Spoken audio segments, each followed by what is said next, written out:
আমার দাদা হুজুরের দরবারে বছরে একদিনও না আসলে চলবে, ফুল প্রশ্নে একদিনও না আসলেও চলবে।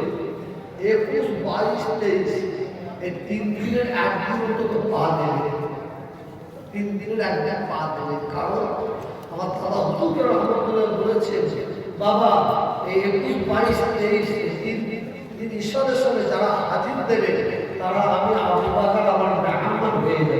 সুবহানাল্লাহ, সুবহানাল্লাহ। আমরা আজকে পবিত্র রমজান মাস পড়েছে, খবরদার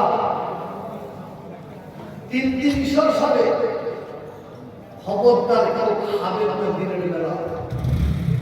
যদি কেউ খায় হারাম খাবে, হারাম খাবে, হারাম খাবে।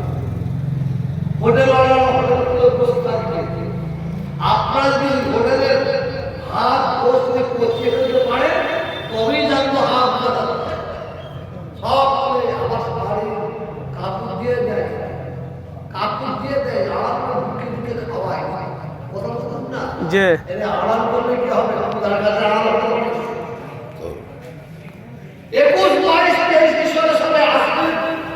আমার বক্তব্যটার টাইমে যাচ্ছে ইনশাআল্লাহ।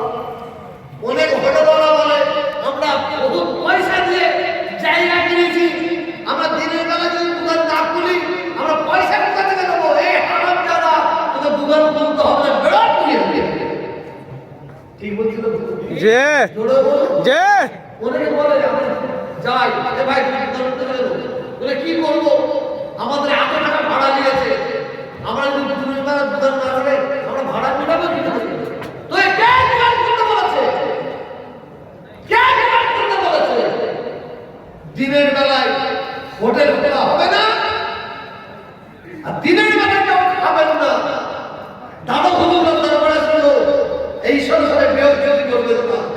আমি আপনার বক্তব্য বললাম, এখন আমার পরে না তুমিও আমি এটা ডাকবো অন্য কারো মুশকিল ব্যাপার।